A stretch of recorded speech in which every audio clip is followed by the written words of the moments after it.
C'est une journée bénie, une journée des hommes. Et à chaque fois que nous avons une journée des hommes, nous réfléchissons, nous cherchons toujours le moyen de réfléchir ensemble sur le sort des hommes. Est-ce qu'il y a un sort seulement pour les hommes? Quand je parle d'hommes ce matin, nous avons fait un petit peu la différence. Des fois, on parle d'hommes, mais on parle de l'homme et de la femme en même temps. Mais est-ce qu'il y a un sort réservé seulement pour les hommes masculins? Ou bien il y a un sort que l'homme et la femme doivent partager? Et nous avons l'occasion de plus en plus de réfléchir sur le sort que nous partageons en tant qu'êtres humains, hommes et femmes ensemble. Merci, pasteur. J'aimerais vous inviter à ouvrir votre Bible avec moi dans 2 Thessaloniciens chapitre 1er.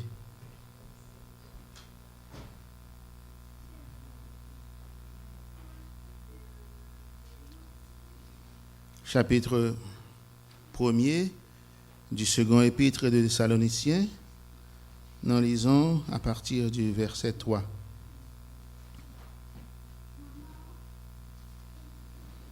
Ce chapitre est considéré parmi les biblistes comme le texte le plus ancien du Nouveau Testament.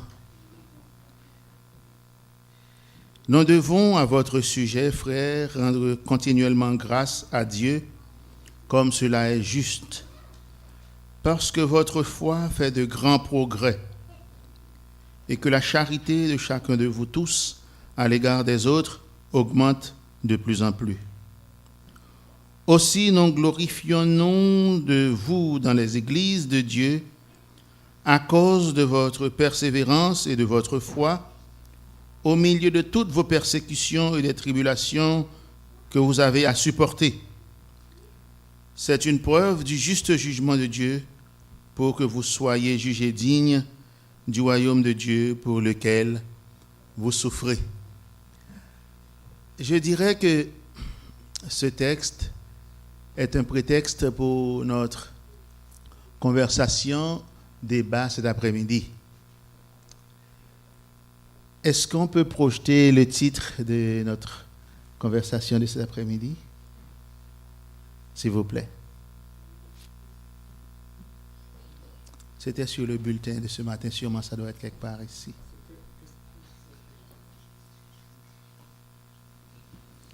Le titre de notre causerie de cet après-midi. L'homme a-t-il une place dans les foyers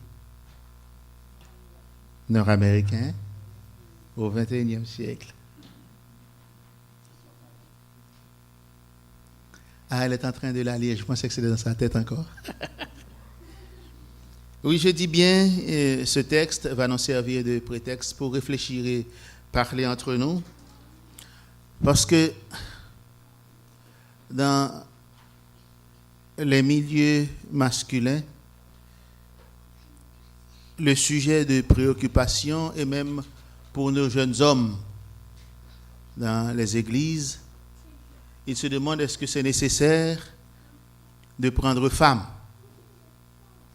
Moi, je dis aux jeunes, si cela ne vous intéresse pas de prendre femme, il ne faut pas non plus courtiser des jeunes filles. Parce que dès que vous courtisez, vous ouvrez la porte à prendre femme. Si vous avez peur, laissez-les tranquilles. Parce que dans toutes vos activités, vous les invitez, vous voulez être avec elles. Et la familiarité entre sexes différents crée de l'émotion. Et l'émotion mène dans toutes les directions. Quelqu'un qui n'a pas conscience de cette sensibilité émotionnelle peut à un moment se réveiller et dire « Qu'est-ce que j'ai fait là ?» Et c'est important pour nous de réfléchir. Et pourquoi les jeunes hommes surtout parlent ainsi? C'est parce que les modèles qu'ils ont leur font peur. Et selon les statistiques concernant le mariage du côté du Québec. Avant les années 60, c'est-à-dire avant la Révolution tranquille, où les hommes étaient presque des bûcherons et les femmes étaient des mères au foyer, eh bien, c'était 80-85% de mariages qui fonctionnaient. Et même le divorce était très difficile à concevoir. Les gens vivaient séparés, mais non divorcés parce que l'Église avait une très grande emprise. Mais à partir de la Révolution tranquille, comme on dit ici au Québec, on a jeté l'eau du bain avec le bébé. En voulant mettre l'Église dehors, on a tout jeté. Et c'était aussi ce qu'on appelle l'émancipation de la femme, la grande période où les femmes accordent beaucoup plus d'importance à leur carrière qu'à la vie de famille, et ainsi de suite. En sorte que le divorce est devenu intéressant de voir que le pourcentage au prorata dans l'Église, comme à l'extérieur de l'Église, n'est pas différent. C'est du 2 pour 1 partout. C'est-à-dire, sur 2 mariages, il y a un divorce. Et on fait la comparaison entre ce qui se passe dans l'Église et ce qui se passe à l'extérieur. Et lorsque des hommes parlent entre eux de la situation des maris dans l'Église ou bien dans le monde, en Amérique du Nord, on trouve assez souvent, qu'est-ce qui revient dans les conversations, c'est que les hommes sont défavorisés. Les hommes sont défavorisés, l'État accorde plus d'importance aux femmes. Nous allons revenir tantôt. Et lorsque je lis ce passage dans un contexte chrétien, où l'apôtre Paul, s'adressant aux Thessaloniciens, dans la foi et dans la charité, malgré les persécutions, il dit, nous devons à votre sujet, frères, rendre continuellement grâce. Je reprends les versets que j'ai lus tantôt, grâce à Dieu, comme cela est juste, parce que votre foi fait de grands progrès. Lorsqu'on parle de grands progrès, nous voyons une démarche, nous voyons un état des étapes. C'est-à-dire, ça a commencé, ça a avancé, et maintenant vous faites de grands progrès. Et comment ils font de grands progrès? Et que la charité de chacun de vous tous, à l'égard des autres, augmente de plus en plus. C'est une preuve du juste jugement de Dieu pour que vous soyez jugés dignes du royaume de Dieu pour lequel vous souffrez. Et cette souffrance dont je prends le prétexte dans la parole de Dieu, se reflète dans des conditions de vie de famille, et il y a des situations difficiles qui se vivent dans les foyers chrétiens, ou même les choses qui se passent dans le monde, à savoir, il faut payer ici, payer là, les enfants sont d'un côté ici, d'un côté là, et les affaires ne marchent pas trop. Et cet après-midi, cette question, peut-être vous me regardez en attendant une réponse à cette question. Ce que nous allons faire, combien d'hommes nous avons dans la salle? J'aimerais voir les mains pour que je puisse les compter. 1, 2, 3, 4, 5, 6, 7, 8. Est-ce que je dis 8 hommes et demi? Parce que je vois un tout petit homme qui les amène. Mais on va les considérer aussi, ils vont participer avec vous. Alors nous allons nous diviser en ateliers avec cette même question. Nous allons, étant donné que nous sommes environ 9, nous allons avoir 3 fois 3. Avec cette même question, entre vous, vous allez débattre entre vous avec cette question dans une perspective chrétienne. Considérez la question dans une perspective chrétienne. Et partagez entre vous vos réflexions, et vous désignerez une personne comme le porte-parole de votre petit groupe. Et quelques temps après, nous allons revenir pour partager ce qui a été le plus important dit dans votre groupe. Est-ce que c'est clair jusqu'à présent? C'est clair? Je vois des têtes de femmes, mais je ne vois pas des hommes. Ah, attendez, je vais venir à vous les femmes. Oui.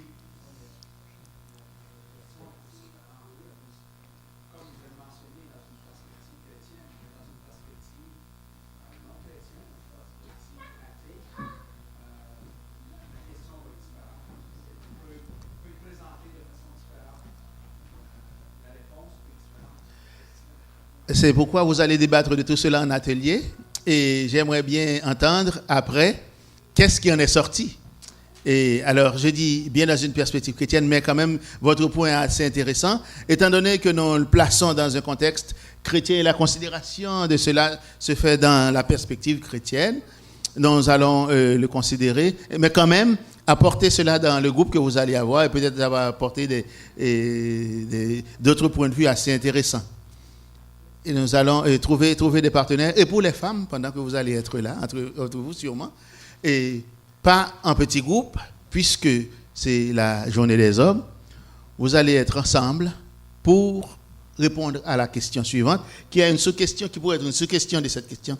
Est-ce que c'est vrai que vous êtes plus avantagés que les hommes en Amérique du Nord? Un seul groupe pour les femmes et 3 petits groupes pour les hommes. Et donc il est maintenant quelle heure? Ok. Combien de temps vous vous accordez? J'aimerais revenir ici à moins le quart pour que nous puissions aller jusqu'à l'heure pour clôturer. À moins le quart. À moins le quart. Allez en atelier maintenant. Et à moins le quart, c'est la fin de l'atelier. Et nous allons passer...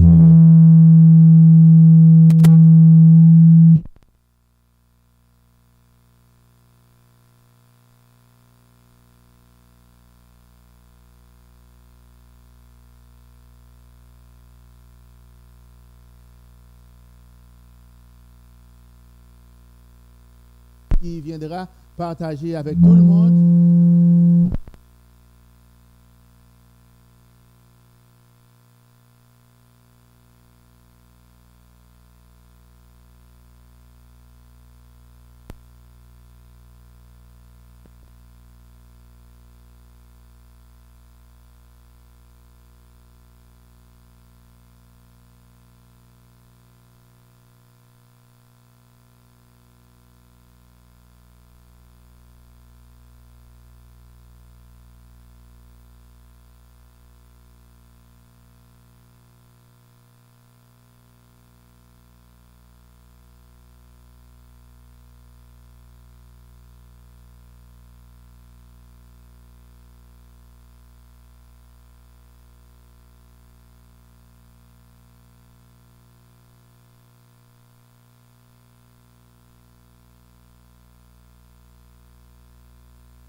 entre nous et nous inviterons le pasteur Viconia à venir avec ses derniers mots dans la réflexion d'aujourd'hui. Nous commençons avec le groupe de Placide qui était plus proche de nous, pas parce qu'il est mon frère.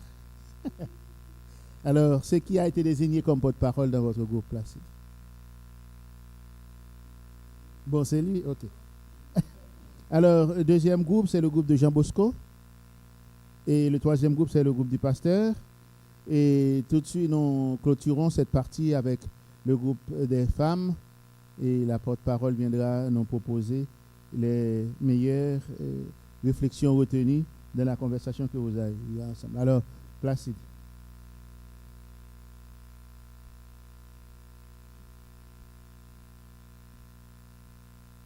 Je pense que 5 minutes, c'est trop court, mais on va faire avec. Donc, la question, c'est, l'homme a-t-il une place dans le foyer nord-américain au XXIe siècle? Donc, d'emblée, Frédéric, qui était dans notre groupe, a dit oui, que l'homme a sa place. Et puis, il a dit quelque chose de très important. Si l'homme n'a pas sa place dans la société va vers son déclin. J'ai trouvé ça vraiment important parce que le foyer où il n'y a pas d'homme n'a pas de modèle pour les enfants. Et puis, cette absence de modèle, des fois, crée des maux sociaux très lourds à supporter. Et il a pris comme exemple aussi la société dans laquelle nous évoluons et avec tout ce que nous vivons de nos jours comme situation. Et, mais puisque la question était posée pour est-ce qu'il fallait mettre tout ça dans un contexte chrétien. Donc, si c'est dans un contexte chrétien, la réponse aussi est oui. L'homme a sa place dans le foyer, pas seulement nord-américain, mais dans n'importe quel foyer, où que ce soit que ce foyer se situe dans le monde, l'homme a sa place dans le foyer. Mais en Amérique du Nord, c'est sûr qu'avec tout ce qu'il y a comme loi, comme règlement, comme principe, etc., on dirait que la société rentre dans les foyers et ça emprunte sur la réalité du foyer d'une certaine façon. Mais ce qu'on s'est dit, nous, dans le groupe, quand on discutait, c'est que Dieu créa l'homme, Dieu créa la femme. La Bible nous dit, hommes, aimez vos femmes, et femmes, respectez vos maris. Dans un foyer, pour que ça aille, il faut que ces deux choses de base-là soient présentes. Il faut que les maris puissent aimer leur femme et que la femme puisse respecter son mari. Donc, puisque la question concerne plus l'homme, pour que l'homme n'ait pas sa place dans le foyer, il y a plusieurs raisons qui pourraient expliquer ça. Il se pourrait bien que c'est parce que l'homme ne prend pas sa place dans le foyer. Il se pourrait aussi c'est parce qu'on n'accorde pas à l'homme la place dans le foyer. Et comme on est dans la société nord-américaine, cette deuxième assertion est plus valide. Parce que très souvent, on peut bien vouloir jouer son rôle dans le foyer comme étant le pasteur de la maison, mais si de l'autre côté, on ne nous accorde pas notre place, on ne peut pas avoir de place. Et ce n'est pas une place dont il faut forcer, on ne peut pas forcer ces genres de choses, il faut que ça vienne naturellement. Donc pour les enfants qui évoluent dans la maison, pour leur bien-être spirituel, pour leur équilibre émotionnel, ça prend une harmonie parfaite au sein du foyer. Mais pour que cette harmonie-là puisse être présente au sein du foyer, il faut que les deux personnes puissent avoir la crainte du Seigneur. Mais ce qu'on constate, c'est que, par exemple, on évolue de nos jours dans une société, surtout pour des communautés culturelles comme nous, où la première génération arrive de l'extérieur avec un bagage culturel qui est tout à fait différent de la réalité sociale d'ici. Donc, ce qui fait qu'il y a des choses qu'on a vécues chez nous, qu'on veut imposer dans le foyer ici, mais le contexte socio-culturel est tout à fait différent. Donc, ça ne fonctionne pas et ça crée des frictions. Des fois aussi, c'est que le degré de spiritualité du couple n'est pas au même niveau. Si par exemple l'homme, il veut mettre Dieu à la première place, il joue son rôle de mari dans la mesure du possible, en faisant tous les efforts nécessaires. Mais si en face de lui, il y a quelqu'un qui est animé par l'esprit du diable, qu'on le veuille ou non, il peut être de bonne volonté comme il veut, ça ne fonctionnera pas. Et à un certain moment, je me suis pris moi-même comme exemple. Parce que si toutefois, il y a une chose que nous contrôlons tous, c'est nous-mêmes. C'est nous qui contrôlons nos pensées, c'est nous qui contrôlons les paroles qui sortent de notre bouche, c'est nous qui contrôlons notre façon d'être avec les autres. Donc si quelqu'un, comme Frédéric dans son histoire pour les enfants ce matin, il a dit, si quelqu'un te frappe sur la joue gauche, le choix de lui tendre la joue droite m'appartient, pas à quelqu'un d'autre. C'est à moi de faire ce choix-là. Je peux décider de frapper en retour, tout comme je peux décider de tendre l'autre joue. Donc, si par exemple au sein du foyer, j'essaie dans la mesure du possible d'être l'homme que Dieu veut que je sois, le pasteur que Dieu veut que je sois dans le foyer, qu'en face de moi, j'ai quelqu'un qui est animé par l'esprit du diable. Donc, dans un tel contexte, c'est tout à fait normal que, en tant qu'homme, je n'ai pas ma place dans le foyer. Pas parce que je ne le veux pas, pas parce que je choisis de ne pas l'être, mais c'est tout simplement la réalité au foyer fait en sorte que je n'ai plus ma place.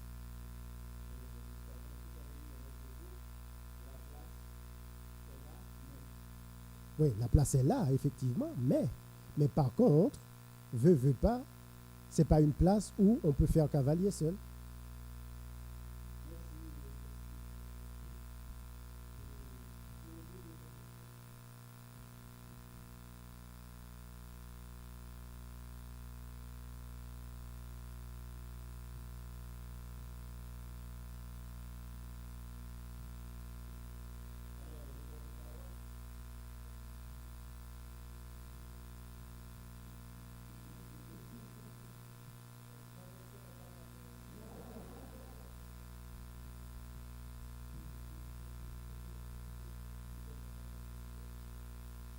Bon, nous, on s'est d'abord posé la question, quelle est la définition de l'homme dans la question qui nous est posée? C'est ça, c'est quoi l'homme d'abord? On y a passé pas mal de temps. Est-ce qu'on veut dire homme en tant que mari ou bien on veut dire homme en fonction de d'autres critères? Hein? C'est ça. Alors, on n'a pas pu trouver la réponse qu'il fallait, alors on a dit. C'est très simple. On s'arrête par là. Tout simplement, car on nous a dit aussi, il faut le penser dans le contexte chrétien. C'est très bien de dire qu'il faut le penser dans le contexte chrétien. Et nous aussi, nous sommes partis du verset que notre frère nous a lu, qui se trouve en Éphésiens 5, chapitre 5, verset 23, qui dit que car l'homme est la tête de la femme, etc., etc., et la femme est respectée les maris. Mais nous, on a dit, c'est bien de dire de le penser dans le contexte chrétien, sauf que pour nous, ce n'est pas possible de dissocier ce contexte-là avec la société dans laquelle on vit. Et le foyer dans lequel, le foyer dont nous parlons ici, c'est un foyer qui n'est pas uniquement régi par le contexte chrétien, qui n'est pas uniquement régi par les lois chrétiennes. C'est un foyer qui est régi et qui suit ou bien qui fait recours aux lois de la société. Et quand il arrive le temps de recourir à ces lois-là, est-ce qu'on recourt à quelle loi? Est-ce qu'on recourt à la loi, aux lois de l'Église ou bien aux lois de la société? Arrivé là, alors on a dit, écoutez, c'est difficile, c'est compliqué. Peut-être qu'on va continuer la réflexion. Mais, avant d'arriver au verset que je vous ai lu, on a dit, il y a d'abord le verset 21 qui commence, ce paragraphe qui dit, soumettez-vous les uns aux autres dans la crainte du Christ. Alors, on a dit, comme on n'a pas su c'est quoi la définition de l'homme dans la question qui nous est posée, on va arrêter à ce verset 21 qui nous dit, soumettez-vous les uns aux autres. Si la définition est en fonction du sexe ou en fonction d'autres critères, cet homme-là, entre guillemets, a sa place si on se soumet les uns aux autres. Et voilà. Et puis, il y a un ami qui nous a donné une blague qui est pas mal de Rwandais ici qui connaît, la personne qui s'appelait Georges Banete. Georges Banete, c'était brièvement quelqu'un qu'on pourrait définir comme bête ou idiot.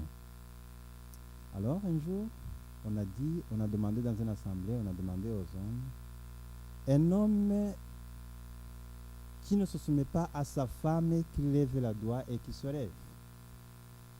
Tous les hommes dans l'assemblée ont levé les doigts et puis ils se sont levés. Georges Banete est resté assis. Et puis on a dit, waouh, voilà un homme dans l'assemblée, il s'appelle Georges Banete. Et puis lui, il a dit, ah, moi-même maintenant, ma femme m'a empêché de me lever. Merci.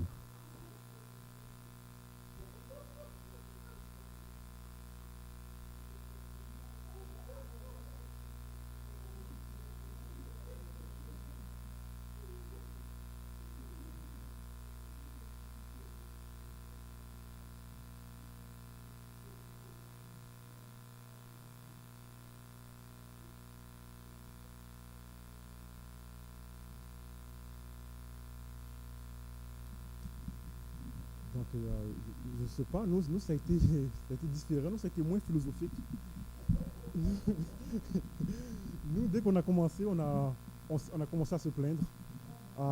Surtout, on n'a pas passé par 4 chemins. Nous, on va dire les vraies choses, ce que les gars pensent tout bas. Voilà. Là, est-ce que l'homme a-t-il sa place dans le foyer nord-américain?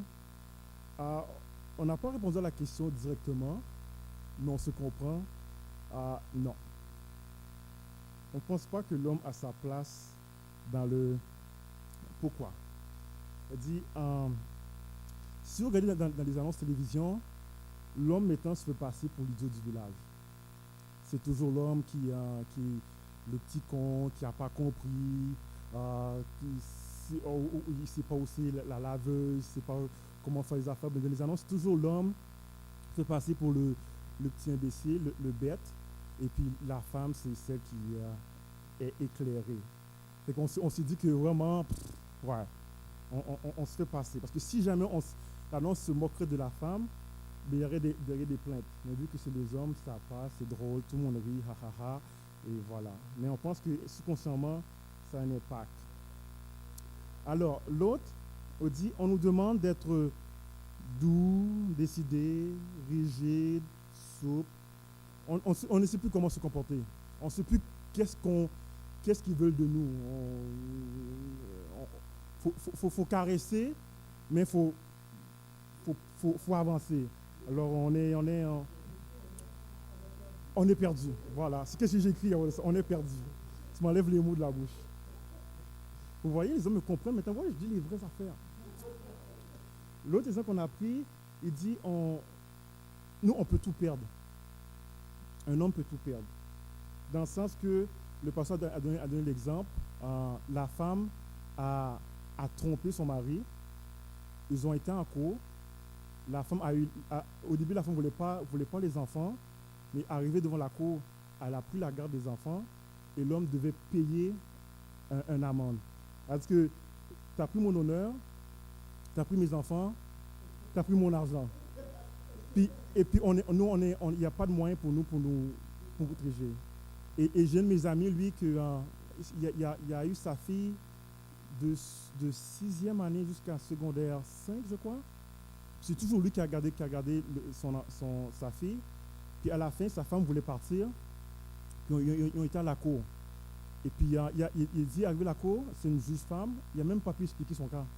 Que celui qui a tout payé depuis toutes ces années-là, il devait payer la pension. Il a dit, il n'a même pas pu s'exprimer, il n'a même pas pu expliquer son cas. On a juste jugé en fonction de la fille. Donc on n'est pas protégé. Fait que si on perd tout. Je parle là, tu as eu ton micro, non? Je dis, viens avant. Ok, l'autre on dit on veut nous forcer à être un genre qu'on n'est pas nécessairement fait. Comme le passé dit, nous, on est moins social, on est plus solidaire, tout ça. Mais on veut nous forcer à parler des émotions, des états. On veut nous arracher ce qu'on est. Exactement. Mais ils veulent des hommes. L'autre, après, on dit, mais on joue maintenant le même rôle. Que ce soit l'homme ou la femme, on veut, à la fois d'égalité, on joue le même rôle. Donc, si on joue le même rôle, donc on n'est plus indispensable. Donc, on peut être remplacé à n'importe quand. On n'est plus désiré pour ce qu'on est vraiment. Parce que si ça ne marche pas avec toi, je peux le faire, ou bien j'en prends un autre, peut-être même du même sexe, qui va faire la même chose que moi. Donc, vu qu'on a le même rôle, le rôle est flou, donc on n'est plus désiré pour ce qu'on est à la valeur. Donc, on ne sait plus qui on est, on ne sait plus quel genre de père qu'on veut qu'on soit, quel genre de mari qu'on veut qu'on soit. On est des actionnaires, des associés, mais il n'y a personne qui est CEO, qui est chef d'entreprise. Parce que si on se plaint, mais justement, on perd tout. Voilà.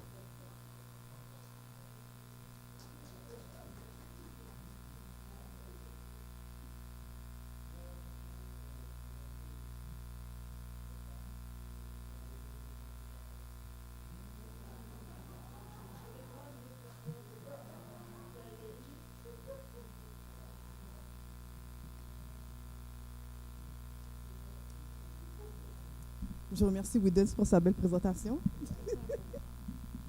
Mais c'est vrai, il y a des points qu'il a dit que ça fait réfléchir. Et ça a beaucoup de points. D'accord. Donc, nous, la question pour nous, c'était les femmes sont-elles plus avantagées que les hommes en Amérique du Nord? Et on s'est toutes mis ensemble pour dire que la réponse à cette question, c'était oui et non. Pourquoi oui? Widens a un peu touché sur ce point. On est consciente que, par exemple, dans la société, les femmes sont vues comme, premièrement, des femmes qui sont sensibles, qui sont douces. Quand on parle par rapport aux enfants, c'est elles qui ont la tâche d'être mères et de prendre soin des enfants. Donc, parce qu'il y a cette mentalité-là déjà qui est très ancrée en nous, dans le système judiciaire, lorsqu'il arrive divorce ou séparation, automatiquement, les juges, les avocats veulent prendre pour le côté de la femme et les enfants sont souvent donnés à la maman.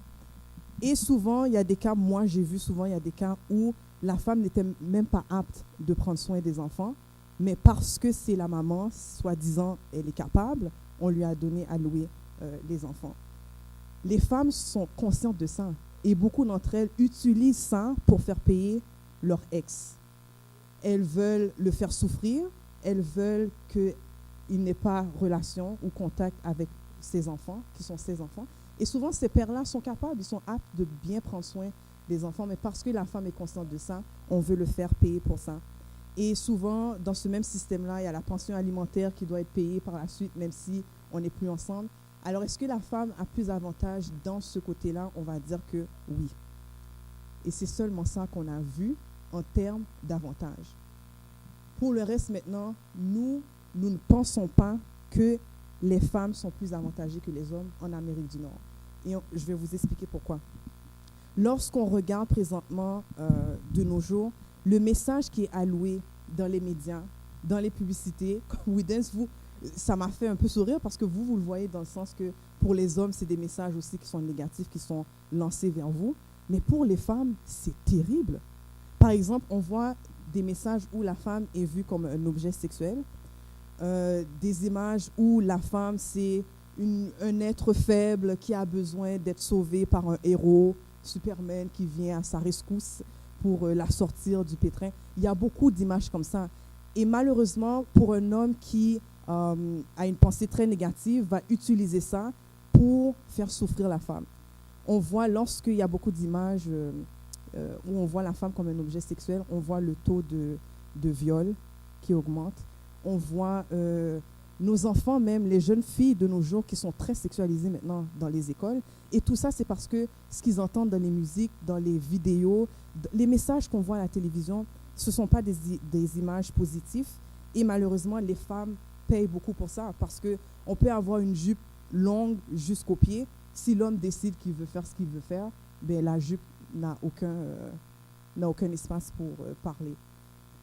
En même temps, les femmes aussi, moi personnellement, je pense très fort de ça, et Woodens le sait, j'en ai toujours souvent parlé.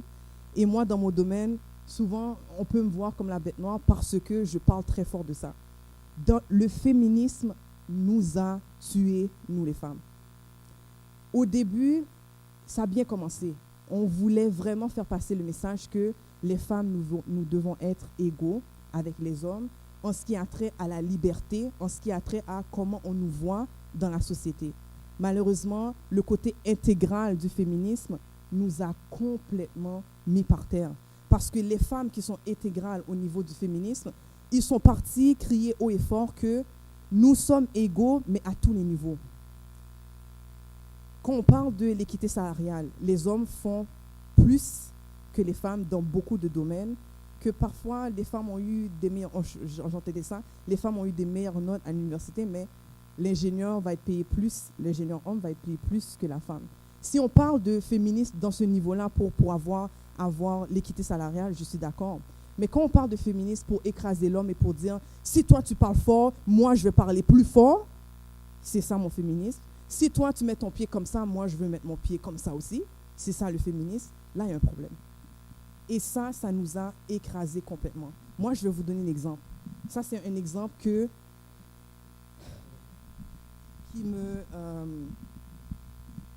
qui m'énerve extrêmement. Moi, pour les gens qui le savent, je suis dans le domaine de la violence faite aux femmes. Et les intervenantes dans ce domaine ont pris le terme féminisme à un point tel que sans même être conscientes qu'elles font encore plus de tort aux femmes qui sont victimes de violences. Lorsqu'on vient présenter, moi je me présente toujours pour leur dire, regardez, réveillez-vous. Sans même vous en rendre compte, vous êtes en train de perdre le temps à vous chicaner les unes contre les autres, parce que celles qui veulent faire passer le message qui sont féministes, elles l'ont vu du côté au niveau où nous sommes, par exemple, quand on va dans les réunions, on est tous ensemble pour partager des idées, comment on va faire changer les choses. Elle coupe l'autre, silence. Elle utilise la tactique de l'intimidation, et tout au nom du féminisme. Et souvent, on va voir dans ce domaine, ce qui est très malheureux, je vais le dire très sincèrement, 75 à 80% des intervenantes qui sont dans le domaine de la violence faite aux femmes sont lesbiennes. Et pourquoi? Parce qu'elles étaient dans une relation abusive, donc elles ont décidé de mettre l'homme de côté et se sont dirigées vers les femmes. Et pour elles, ça a été la meilleure chose qui s'est passée. Ils ne vont pas le dire à voix haute, souvent elles sont encore dans des relations abusives par l'autre femme qui sont avec elles. Et ça va tellement plus fort que ça, que lorsque, dans ces mêmes réunions, une femme qui veut introduire un point ou penser que ce qu'elle l'autre dit n'a aucun sens, on va lui demander de se taire parce qu'elle ne comprend pas parce qu'elle est mariée avec un homme.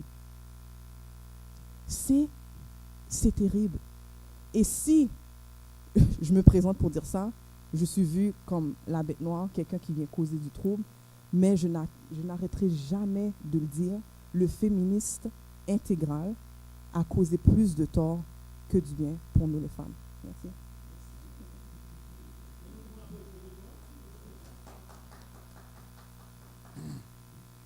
C'est intéressant de voir entre nous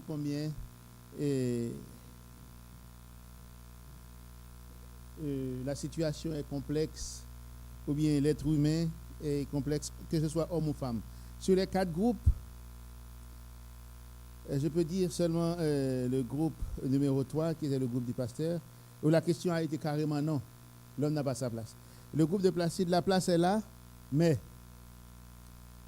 pour le deuxième groupe, la question est restée sans réponse.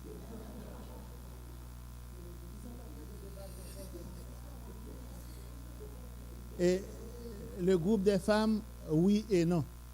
Pourquoi nous avons placé cette question entre nous, je dis bien entre nous, dans l'Église, dans une perspective chrétienne? C'est parce que nous ne vivons pas en autarcie, c'est-à-dire nous ne sommes pas sur une île déserte. L'Église est sur l'île et tout ce qui se passe dans l'Église ne se passe pas dans la société. Nous faisons partie de la société. Peu importe qu'est-ce qui se passe dans la société, affecte l'Église. En sorte que lorsque nous ne plaçons pas nos réflexions parfois dans une perspective chrétienne pour essayer de déplacer la situation dans notre contexte à nous, quoique nous faisons partie de la société, eh bien nous agissons comme la société. Et je dois vous dire, j'aime vraiment ce que nous venons de faire. La situation est complexe. Personne n'a la réponse. D'où l'importance du foyer chrétien. D'où l'importance de ce regard chrétien que nous devons porter sur la condition que l'homme chrétien vit dans son foyer chrétien. Une mère chrétienne, quoique je n'ai pas tellement été en accord avec Placide tantôt, lorsqu'il disait que lorsqu'il n'y a pas un homme dans le foyer comme modèle pour les enfants, eh bien, c'est la débandade. Et c'est vrai, quand je dis je ne suis pas tout à fait en accord avec cela, pendant longtemps, les sociétés ont été des sociétés matriarcales. Et même en sorte que, même nous, à la maison, papa n'était pas toujours là. Sa présence arrivait un petit peu. Bon, sa présence marquait surtout la peur. Mais c'est carrément maman qui nous a dirigés avec une main de fer, je dirais. Mais c'est elle qui a pris toute la place. En sorte que la mère a eu sa place. Mais la question que je me posais, est-ce que l'homme a perdu le bateau quelque part sur le quai? Toutes les lois qui ont été votées en faveur des femmes ont été votées tous et toutes par des hommes. Par des hommes. À l'Assemblée législative du côté du Québec, les hommes sont majoritaires. Et dans n'importe quelle assemblée au Canada, en Amérique du Nord, vous verrez que la majorité sont des hommes. Les lois, oui, ça va changer, mais les lois jusqu'à présent sont votées par des hommes. Et qu'est-ce qui se passe? Pourquoi ces lois sont en faveur des femmes? Il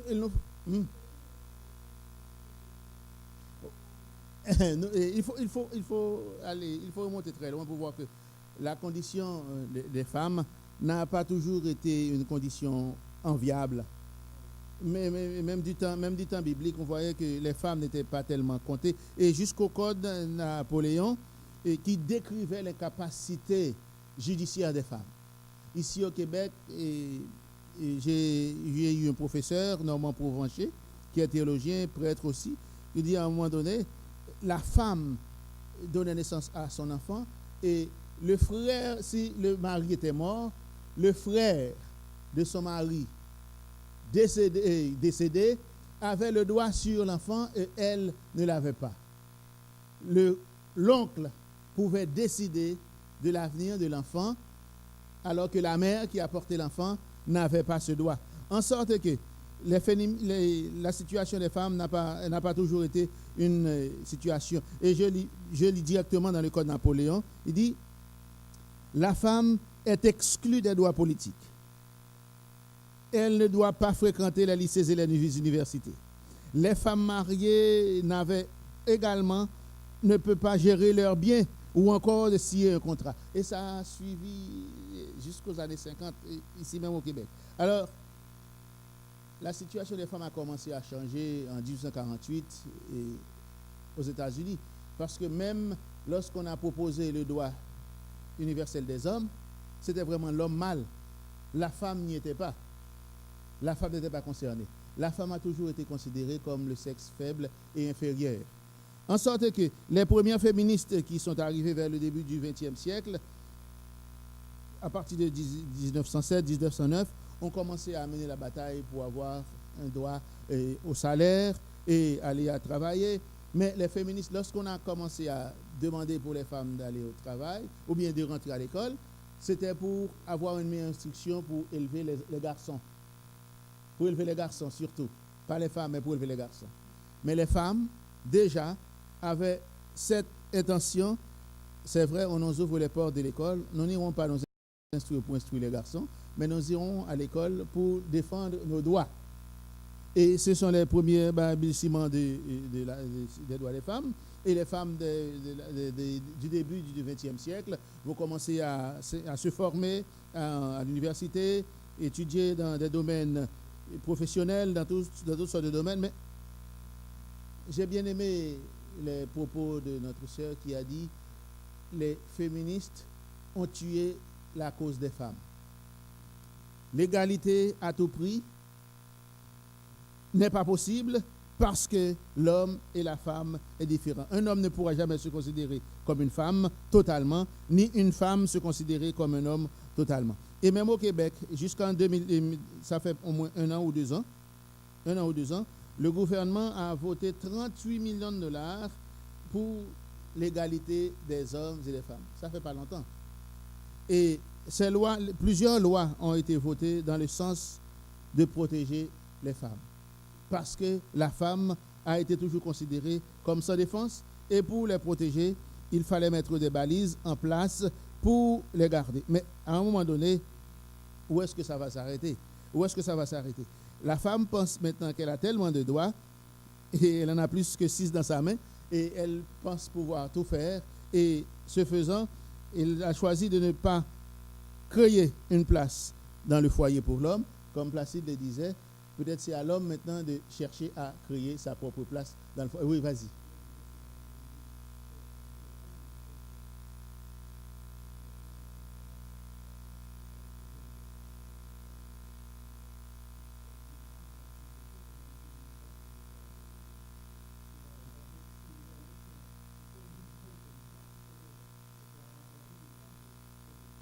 C'est là le problème. C'est là le problème. Je le ramène toujours, ce débat qui, effectivement, dans environ une génération, ces choses-là vont changer. Et est-ce que l'homme aura même sa place dans la société? C'est des grandes questions. C'est des grandes questions.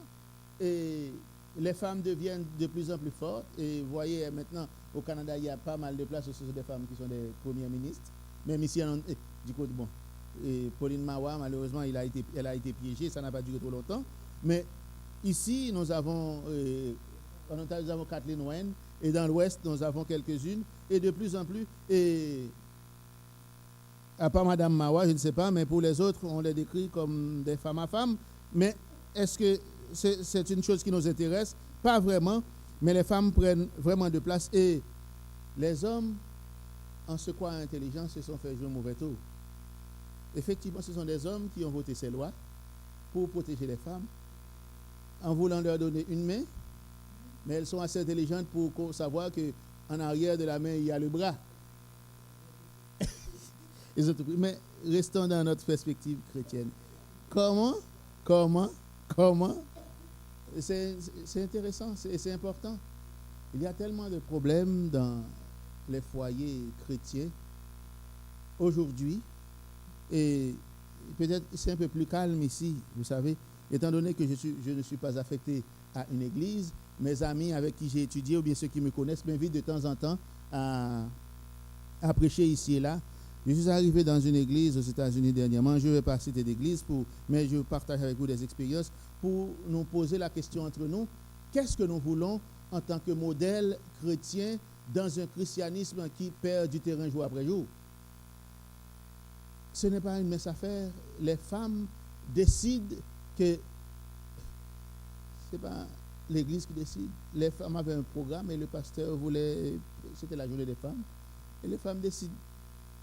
Non, c'est leur journée, mais je ne vais pas aller plus loin, mais la façon qu'elles ont fait ça démontre que l'église est sous leur responsabilité. Et ça a créé tout un débat. Et lorsque le pasteur est venu pour parler, il n'a pas pu. Il n'a pas pu. Et les femmes savent qu'elles ont des droits, que le gouvernement leur a donné des droits, et avec ces droits, elles peuvent tout se permettre. Comment allons-nous faire? Et c'est la grande question finalement. L'homme a-t-il sa place? Comment allons-nous faire pour prendre cette place, si cette place existe? Et si nous voulons éduquer des enfants pour le Christ, pour le ciel, dans un monde aussi difficile, qu'allons-nous faire? Est-ce que les femmes peuvent le faire toutes seules? Est-ce que les hommes doivent prendre la place de la femme pour le faire? Ou bien est-ce que cela doit se faire en harmonie? Alors je laisse le plancher pour quelques questions et quelques réponses. Et oui, vas-y.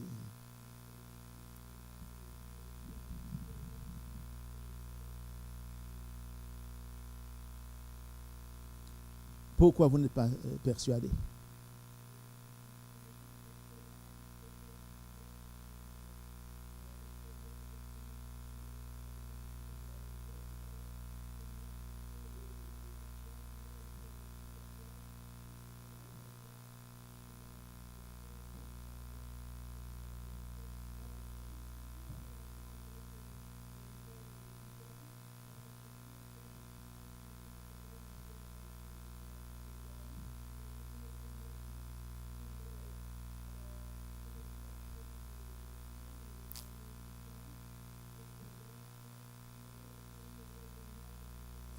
Et est-ce que ça ne rejoint pas l'intervention de notre ami tantôt?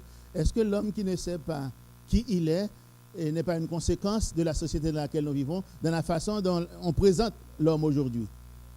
Et voilà, aujourd'hui, lorsqu'un homme reste au foyer, il y a certains hommes qui décident de rester au foyer pour élever les enfants. Et il faut garder ça secret.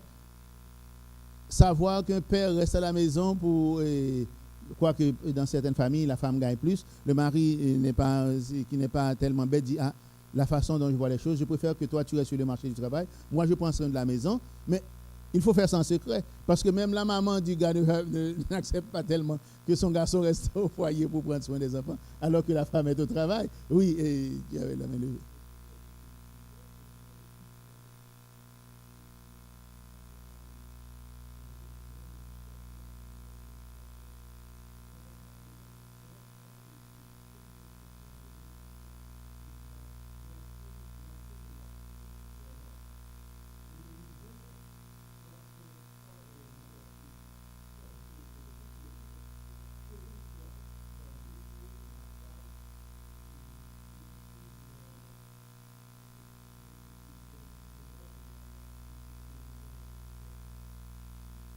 Oui, tu voulais ajouter quelque chose?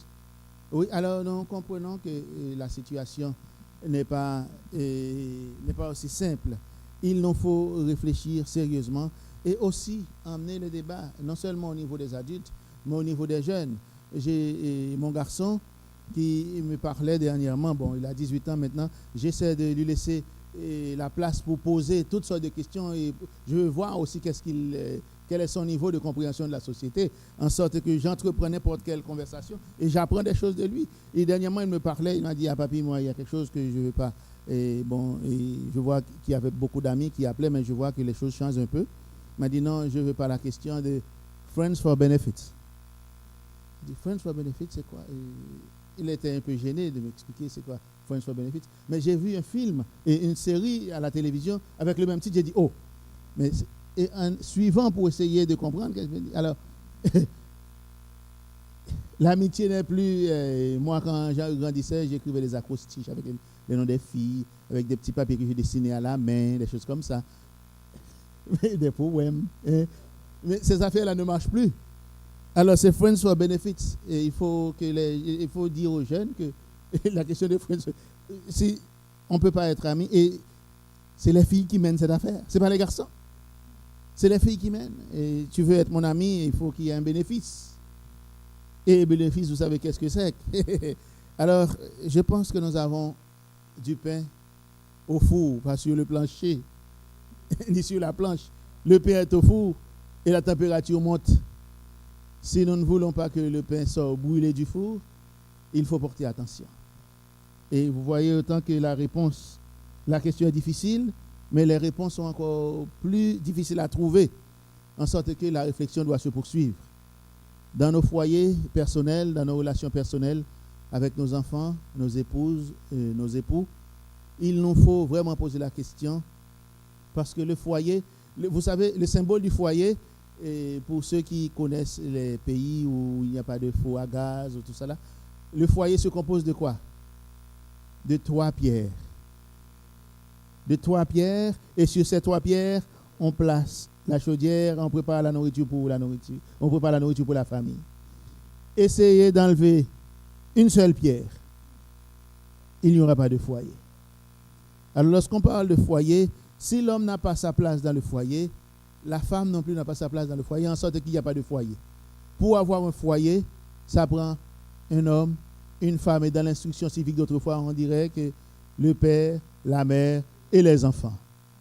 Il revient à nous, comptons sur le Seigneur, parce que les choses resteront difficiles jusqu'au bout. Mais en tant qu'enfants de Dieu, nous sommes assurés que la victoire est de notre côté. Voilà pourquoi j'ai voulu garder cette réflexion dans une perspective chrétienne, parce que la société change rapidement et les choses vont de mal en pis, de plus en plus difficiles. Si en tant que chrétiens, nous n'avons pas un recours qui soit spirituel pour nous aider à faire la démarcation entre ce qui se passe dans la société et notre vie chrétienne qui est appelée à continuer jusque dans l'éternité, eh bien, nous sommes, et comme l'apôtre Paul dans notre méditation de ce matin, si c'est dans ce monde seulement que nous sommes avec Christ, nous sommes les plus malheureux du monde. Je vais m'arrêter ici. Oui, il y a une main et après cette main, oui.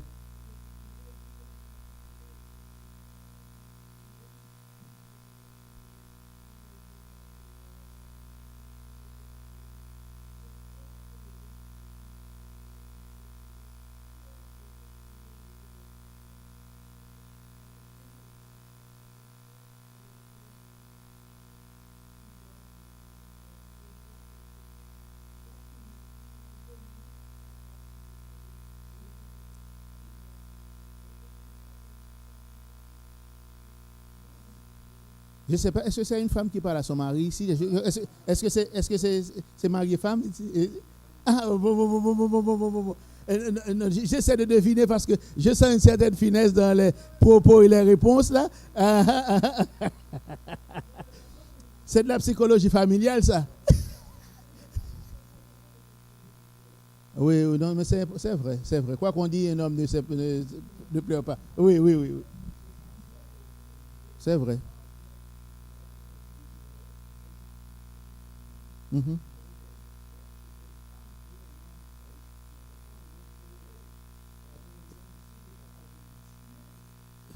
Mais pas. C'est vrai. Ça crée d'énormes tensions et Placide. Il nous faut, d'où, n'oublions pas, d'où la perspective chrétienne. Dans les situations floues, dans les situations où nous ne savons plus que faire, il faut avoir des points de repère. Et le seul point de repère que nous avons en tant que chrétiens, c'est la prière et Christ. Ça paraît simple, mais il n'y en a pas d'autre. Et Placide, et ensuite je vais laisser le dernier mot au pasteur.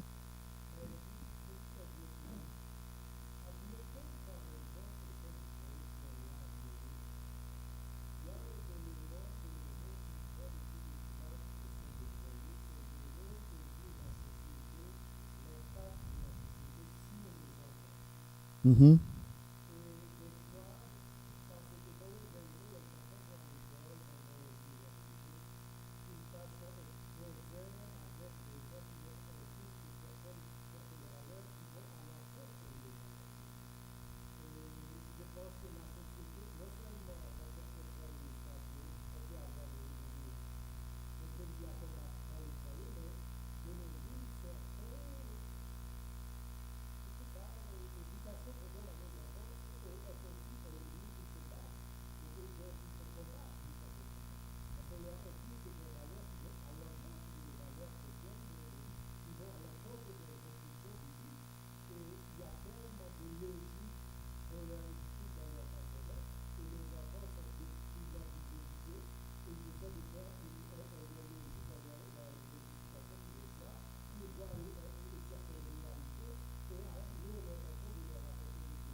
Mhm.